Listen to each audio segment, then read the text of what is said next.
Hi, I'm John Badham, and this is Trailers from Hell. We're talking about my 1983 film, Blue Thunder, which is a kind of dark look at how the prophecies of George Orwell in his novel 1984 had turned out. What brings you to air support? Kind of like the idea of it. No guns, no kicking indoors, just quiet.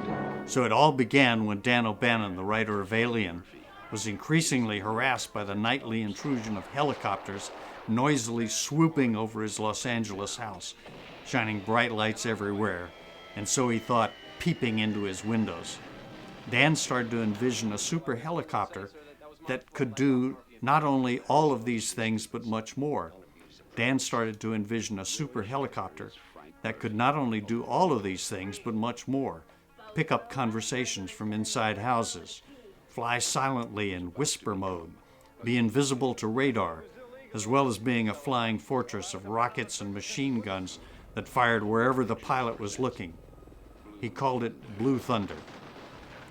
And though these ideas sprang from O'Bannon's brilliant imagination, ironically, they were actually already in work deep in the bowels of the Defense Department's skunk works. Just before the movie was released, the world started seeing photographs of the Army's new attack helicopter, which bore an uncanny resemblance to the Blue Thunder helicopter created by Philip Harrison, our production designer. We now know that some of our so-called fantasies, such as whisper mode, where a helicopter could fly silently, were not just products of our fevered Hollywood imagination, but in fact were in use when we invaded, captured, and assassinated Osama bin Laden. Blue Thunder has as its main character a helicopter pilot played by Roy Scheider, and when he realizes how the government intends to really use Blue Thunder to create race riots before the 1984 Olympics in LA, and decides to steal the helicopter from the government. And this results in an air battle over downtown LA between LAPD helicopters, ground troops, and F-16s out to destroy the Blue Thunder. And for 10 weeks, every Sunday when we were shooting, the homeless population of downtown LA gawked at our helicopters flying through the streets, literally 50 feet above the pavement, in between buildings and down alleys. And since there was no such thing as CGI at the time, everything had to be done for real.